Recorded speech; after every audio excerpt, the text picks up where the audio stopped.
नमस्कार मित्रांनो, कोण होतीस तू, काय झालीस तू या मालिकेच्या आजच्या भागात आपण बघूया.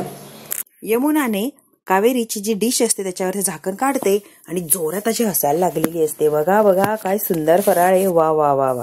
आणि जोऱ्या जोऱ्यात हसते आणि कावेरीची थट्टा उडवते. अगं ह्याच्यात काहीच नाहीये, मा कसलं टेस्ट करणार आणि काय रिझल्ट देणार. काय ग कावेरी, काही अक्कल आहे का, फराळ कुठे यातला. अमृता सुद्धा कावेरीवर हसत असते. मा मात्र रागाने बघते. मा आता चिडते आणि म्हणते, काय रे यश, तुला असंच वाटत होतं ना तुझ्या बायकोला पूजेचा मान देणार नाही, संधी देतच नाहीये मी, आता या गोष्टीवर काय बोलणार. ताटात आहे का काहीतरी बनवलंय का तिने. अरे तिला काहीही येत नाही, तिला कशी पूजेची संधी देऊ मी. तिला जबाबदारीच कळत नाहीये तर पूजेची संधी कशी देणार. पूजा सुद्धा एक जबाबदारीच आहे, ती मनापासून अगदी स्वच्छ मनाने करायला लागते. हिला कसलीच जबाबदारी नाहीये, सगळं खिल्लरपणा वाटतोय, तर कशी जबाबदारी देणार. यश, या प्रश्नाचं उत्तर तूच देतोय मला आता. मग आता चिडलेली असते आणि यशला प्रश्न विचारलेला असतो. बिचारी कावेरीची बोलती बंद झालेली असते, कारण तिने खूप सारा फराळ केलेला असतो, पण तिच्याकडे आता दाखवण्यासाठी काहीही उरलेलं नसतं. मा म्हणते, दोघींचीही लग्न बरोबरच झाली, हिला अजिबात तिची जबाबदारी कळत नाही, हिला फक्त गुंडासारखं वागणं जमतं. अमृताला मात्र तिची जबाबदारी कळते, मोठेपणा कळतो. मी सांगितलंय तो शब्द ती पाळते आणि जबाबदारीने सगळं काही बनवलंय अमृताने. मा म्हणते, उद्या दिवाळी, सगळ्यांना फराळ लागणार, इतकी साधी गोष्ट हिला कळाली नाही का. अख्खा दिवस होता हिच्याकडे, काय केलं हिने, काहीही नाही, फक्त नाटकं केलीत. यमुना मध्ये मध्ये तोंड घालत असते. अगं कावेरी, मा काय विचारती, अगं सांग, गपचूप बसू नको, उत्तर दे उत्तर दे. तुला घाई असती ना प्रत्येक वेळेला बोलायची, आता बोल की आणि सांग मला दिवसभर काय केलंय. अमृता म्हणते, यामी ताई, इज ओके. कावेरी, मी केलेला फराळ देईन तुला, डोंट वरी, अजिबात तू टेन्शन घेऊ नको, मी बनवलाय, खूप सारा फराळ बनवलाय, तुला देणार मी उद्या. आता तिचं ही गोड गोड बोलणं ऐकून मला फार छान वाटतं की किती संस्कार आहे हिच्यात आणि किती समजदार आहे अमृता. अमृता किती कपटी असते हे मला अजून माहितीच नसतं. यश आता उभा राहतो आणि म्हणतो, कावेरी बास, गप्प काय तुम्ही, सगळ्यांना सांगा फराळ केला होता, भरभरून फराळ केला होता. कावेरी आता बोलायला लागते. मग आम्ही सगळा फराळ बनवला, देवीला नैवेद्य दाखवायचा म्हणून बाहेर पळाले, तोपर्यंत सगळा फराळ कोणीतरी गायब केला. यमुना म्हणते, हे काय आता, आता फराळही चोरायला लागली का, आणि घरातली लोकच चोरतात का फराळ. काय बोलतेय कावेरी, कळतंय का तुला. आम्ही तुझा फराळ गायब केलाय, तोही मुद्दाम. कावेरी आता जोरात म्हणते, हो झालाय माझा फराळ चोरी. कावेरी म्हणते, फराळ कुणी गायब केला हे तर मला चांगलंच माहितीये. यश म्हणतो, कावेरीला जर फराळ बनवायचाच नसता तर आधी सांगितलं असतं की मी फराळ वगैरे बनवणार नाही, मला इंटरेस्ट नाही. ते कुठलीही गोष्ट जर एकदा घेतली तर किती जिद्दीने पूर्ण करतात तुला चांगलं माहितीये. त्यांनी सगळा काही फराळ बनवला होता, खूप छान असा फराळ बनवला होता. त्या जेव्हा नैवेद्य दाखवायला बाहेर आल्या तेव्हा त्या रूम मधून फराळ गायब झाला, म्हणजे तो गायब करण्यात आला. मा म्हणते, कावेरी फराळ बनवलाय ना, मग कुठे फराळ सांग मला, बोल काहीतरी. कावेरी काहीही बोलत नसते, अगदी शांत झालेली असते, कारण तिच्याकडे पुरावा काहीच नसतो, त्यामुळे बोलण्यात काही अर्थच नाही. यश म्हणतो, तिने फराळ बनवला होता आणि तिने फराळ बनवला तो कुठे काय ते शोधण्याची जबाबदारी माझी. आता मी बघतो फराळ कुठे गेलाय. यश आता रागारागाने गेलेलं असतं, नेमकी फराळ कुठे गायब झालाय. मग आता उभी राहते आणि मा एक निर्णय देते. तू म्हणतेस ना फराळ तू सगळा बनवला, तुझा फराळ गायब झाला, दिवस संपायला अजून 2 तास बाकी आहेत. 2 तासात गायब झालेला फराळ शोधायचा. ज्याने कोणी गायब केला, कुठे गायब केला हे तुला माहितीये ना, मग तो फराळ शोधायचा आणि माझ्यासमोर आणून द्यायचा. आणि हो, फराळ जर सापडलाच नाही तर 2 तास अजूनही बाकीच आहे ना, तर तू पूर्ण फराळ बनवू शकतेस. कळतंय तुला. चुकीला माफी नाही आणि ही स्पर्धा आहे, त्यामुळे कुणाला वेळ वाढून दिली जाणार नाही. 2 तासात गायब झालेला फराळ शोध किंवा 2 तासात सगळा फराळ परत बनव. 2 ऑप्शन तुझ्याकडे आहे, तुला जे योग्य वाटतंय ते तू करायचं. आणि काही झालं तरी 2 तासानंतर आपण भेटूया. डिश मध्ये मला फराळ हवाय, आता मात्र तुला माफी नाही. फराळ माझ्यासमोर 2 तासात आला तर ठीक, नाहीतर लक्ष्मीपूजनाचा मान अमृताला मिळणार, हे फुल अँड फायनल. यावर कुणाचं काहीही ऐकणार नाही, कळालं.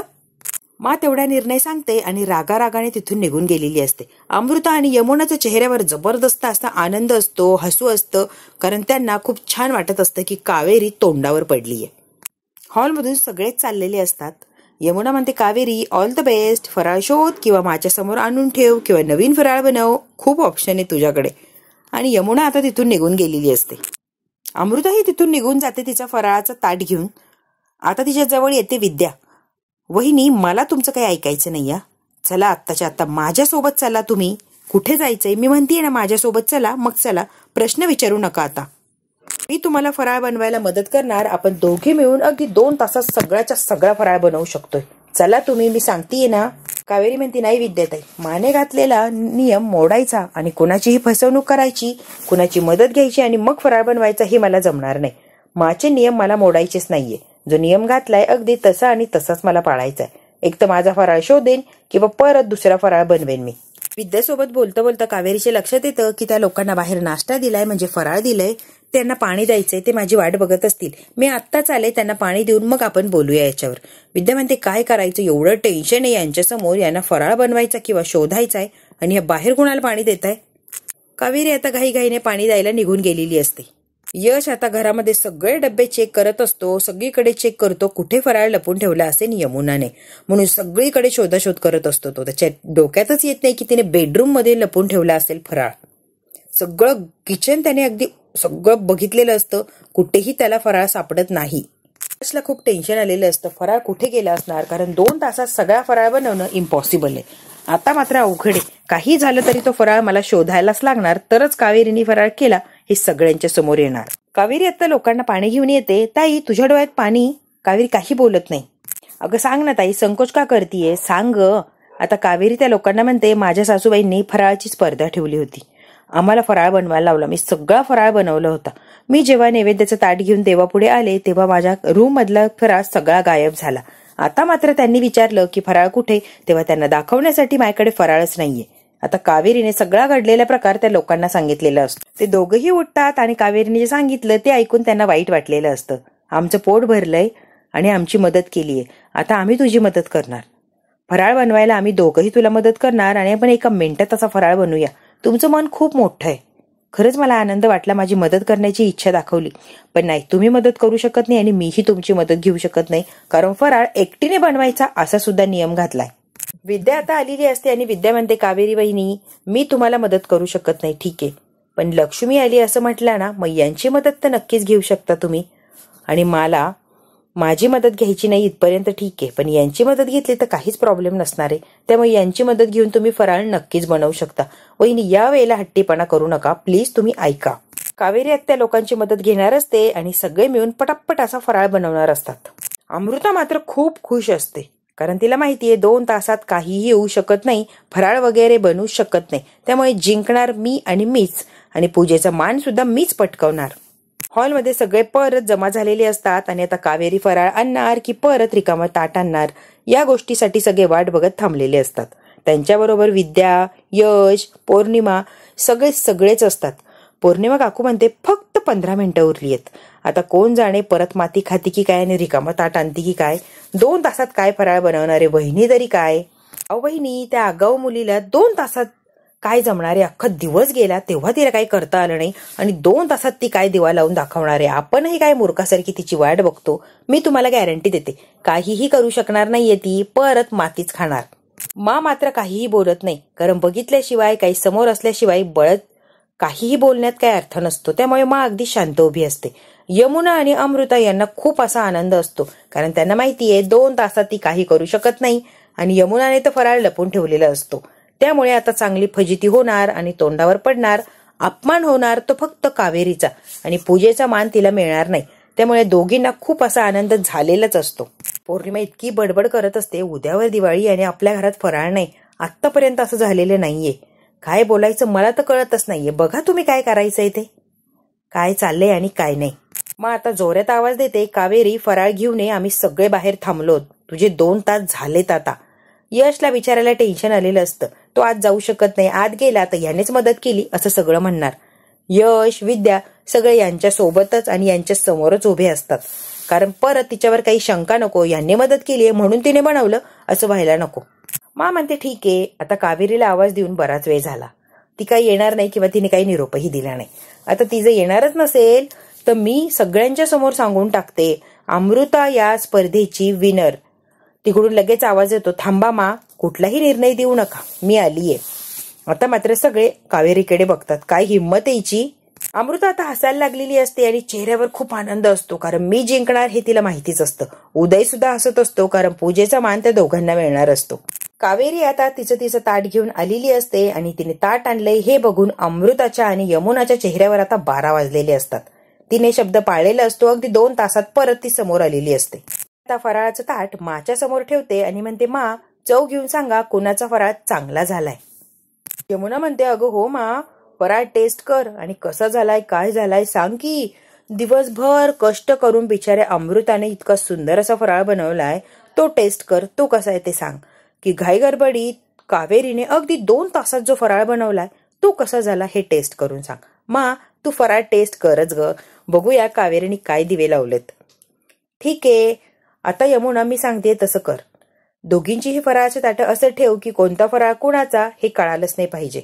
फिरवून फिरवून ताटं ठेव आणि मग मी फराळ टेस्ट करते आणि मग सांगते कुणी फराळ 1 नंबर असं बनवला आणि पूजेचा मान कुणाला मिळणार आहे. बघूया. यमुना ठेव ग सगळ्यांची ताटं.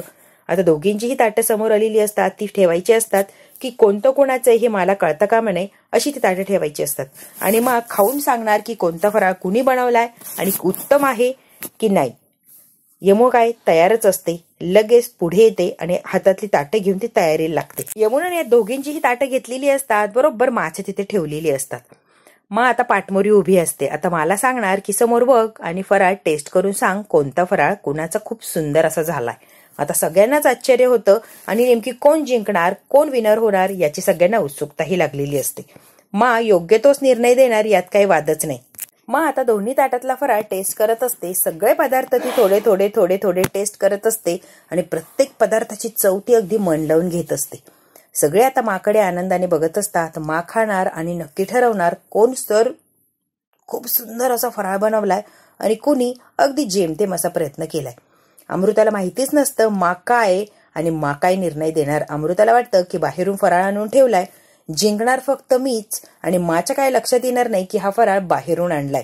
आता मा अगदी मन लावून आणि शांततेत तो फराळ टेस्ट करत असते, कारण तिला निर्णय द्यायचा असतो आणि कुठेही चूक होता कामा नये म्हणून अगदी प्रामाणिकपणे मा तिचं काम पूर्ण करत असते. प्रत्येक पदार्थ माने टेस्ट केलेला असतो. लाडू, करंजी, चिवडा, चकली सगळं काही प्रत्येकातलं थोडं थोडं थोडं तिने टेस्ट केलेलं असतं. मा आता म्हणते की चिवड्यात मीठ कमी आहे आणि साखरेचे लाडू की बेसनाचे लाडू हेच कळत नाहीये. त्यामुळे अगदी स्पष्ट असं कळतंय की एका ताटातला फराळ अतिशय घाईघाईत गडबडीत बनवलाय, गोंधळ उडालाय आणि काहीही त्याला चव नाही. मा म्हणते दुसऱ्या ताटातले जे पदार्थ सगळे चविष्ट, उत्तम आणि व्यवस्थित असं प्रमाणात सगळं काही टाकून छान असे पदार्थ बनवले, म्हणजे या ताटाला 1 नंबर द्यायला काही हरकत नाही. एकदम 1 नंबर असं फराळ झालंय या दुसऱ्या ताटातलं. आणि हे आहे ते घाई गडबडीत काहीतरी करायचंय म्हणून केलेलं अगदी साधारण असं फराळ आहे. मी अन्नाचा अपमान करत नाही, पण दोन्ही फराळातले काय फरक आहे तो सांगण्याचा प्रयत्न करते. माने अगदी परफेक्ट विचार केलेला असतो आणि परफेक्ट असा निर्णय दिलेला असतो. मा म्हणते चव घेतल्या घेतल्या कळालं की एका ताटातला फराळ अगदी मनापासून केलाय आणि एक फक्त करायचं म्हणून फॉर्मॅलिटी असा केलाय, त्याला काहीही चव नाही, काहीही नाही. मा एक ताट उचलते आणि म्हणते जिने हा पदार्थ बनवला ती या स्पर्धेची विनर आहे. उत्कृष्ट असा फराळ झालेला आहे, 1 नंबर. मी तिला विनर असं घोषित करते. माने ते ताट हातात घेतलेलं असतं आणि मा विचारते की हा फराळाचं ताट कुणाचं आहे सांगा, ही विनर झालेली आहे. आता सगळ्यांना आश्चर्य आणि कुणाला काही धक्का बसलेला असतो किंवा कुणाला आनंद, पण ताट कुणाचं हे एक्झॅक्टली अजून माने काही सांगितलेलं नसतं. फक्त विनर झालंय हे ताट, ज्याचं फराळ आहे तो विनर झालाय. यमुना आणि अमृता खूप घाबरलेले असतात. कावेरी म्हणते मा ते ताट माझं आहे, तो फराळ मी बनवलाय.